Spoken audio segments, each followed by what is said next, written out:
So how does a low-lying, fragmented region, a place that's constantly at war with the sea, turn itself into a global economic and cultural powerhouse?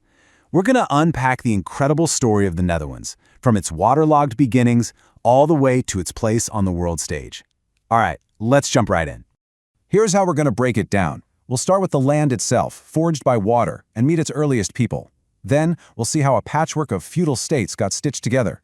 We'll get into the dramatic revolt that kicked off an unbelievable golden age, explore the empire's decline and eventual rebirth, and finally, look at how the modern Dutch identity was shaped in the 20th century. You know, to really get the Netherlands, you have to start with the geography. It's everything. For thousands of years, people have been living in these river deltas right on the North Sea coast. And that constant struggle against the water, it has shaped their entire existence. And we're talking about a really deep history. I mean, look at this.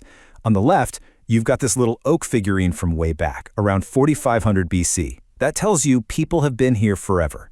Then on the right, you see a map from around 1 AD showing this whole mix of Germanic tribes. And this sets up the two big themes right from the get-go. It's an ancient land, and it's always been home to a diverse collection of peoples. Then a force arrives that changes absolutely everything: Rome. For 4.5 centuries, the Rhine River wasn't just a river, it was the heavily militarized northern edge of the Roman Empire. And this created a profound frontier culture, a deep cultural divide between the Romanized south and the more Germanic north that would, honestly, echo for centuries to come. So, after the Western Roman Empire finally crumbles, a power vacuum opens up. And into that space, three main Germanic groups really start to come together and define the area. You've got the Frisians up along the coast, the Low Saxons over in the northeast, and the powerful Franks pushing their way up from the south.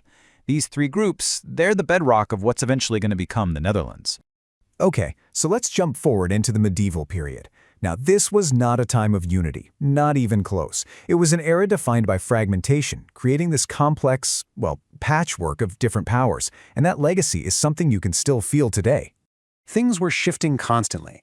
Around 800, for a brief moment, Charlemagne pulls the whole region into his massive empire. But just a few decades later, that empire shatters.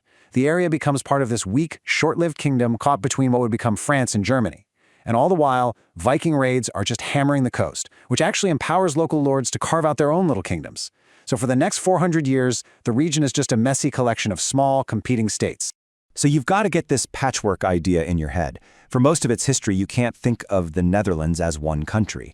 It was a mosaic of separate little territories, and this long history of decentralized power, where different groups always had to negotiate and find common ground, well, many people see that as the origin of the famous Dutch polder model, that political culture of compromise that still defines the Netherlands. The first real step towards stitching this patchwork together actually came from the outside. Through some very smart marriages, a few wars, and buying up land, the Dukes of Burgundy managed to get control over most of these different lordships. And by 1433, they'd created a single political unit, the Burgundian Netherlands. And the guy who finishes the job is the Habsburg Emperor Charles V. He was actually born and raised in the region, in Ghent. He forges all these lands into what became known as the 17 provinces, a huge territory all under one ruler. And this move, this consolidation, sets the stage for the massive conflict that was lurking just around the corner. And right here, this is where the story truly ignites. Because being united under a foreign Catholic king created massive tension. And that tension exploded into a revolt that didn't just give birth to a new nation, it launched it into an unprecedented golden age. What's so interesting here is just how clearly you can see the two sides were on a collision course. On one hand, you have Habsburg Spain. They want total central control and are determined to crush the Protestant Reformation. And on the other hand, you have the provinces, who treasured their local freedoms and had this growing culture of religious tolerance. I mean, there was no way this was going to end well. The war that followed, the Dutch Revolt, was incredibly long and brutal. And it literally split the 17 provinces in two. The southern part stayed under Spanish rule. They'd eventually become Belgium and Luxembourg. But in 1581, the 7 northern provinces said, "We're done," declared their independence from Spain, and formed the brand new Dutch Republic. And what happened next is just astonishing. By the year 1667, this tiny new republic had reached its peak. This was the absolute high-water mark of the Dutch Golden Age, a time when this small nation was pioneering ideas in trade, science, and society that would literally shape the modern world. The achievements were just staggering. The Dutch built a global trading network and a massive colonial empire. Back home, science and industry were booming.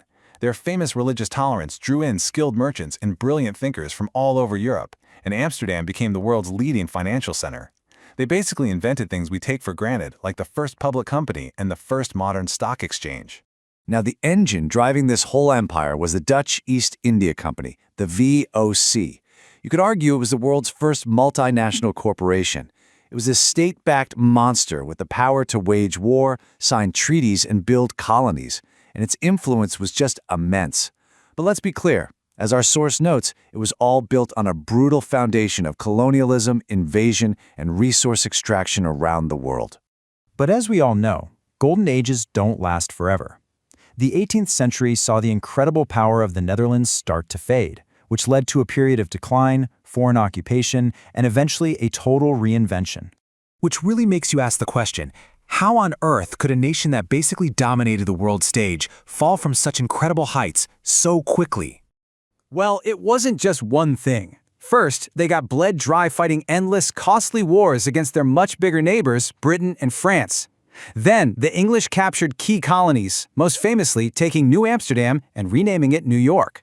Then, political chaos at home led to a French-backed republic, and eventually, Napoleon just walked in and absorbed the whole country into his empire. So after Napoleon's final defeat at Waterloo, Europe basically hits the reset button and redraws the map. The old Dutch Republic, it was gone. In its place, they created a new, bigger United Kingdom of the Netherlands, and they installed the House of Orange, the historic family of the revolt's hero, William the Silent, as the new constitutional monarchy. And that brings us to the modern era. The 20th century was going to test this new kingdom with war, occupation, and the loss of its empire, forcing it yet again to completely reinvent itself. After managing to stay neutral in World War I, the Netherlands was invaded and brutally occupied by Nazi Germany in the Second World War. The country suffered immensely.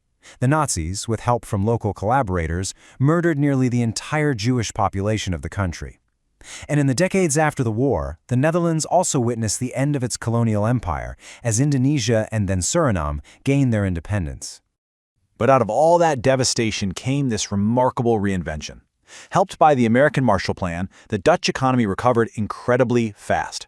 But then the Netherlands made a really strategic choice. They pivoted. They formed the Benelux Union with their neighbors, became a founding member of what would become the EU, and joined NATO. By adopting the euro, they cemented their place as a prosperous core member of modern Europe. And that leaves us with a final thought. From fighting the sea itself to fighting the Spanish, the French, and the darkest forces of the 20th century, the history of the Netherlands is a story of constant struggle and adaptation.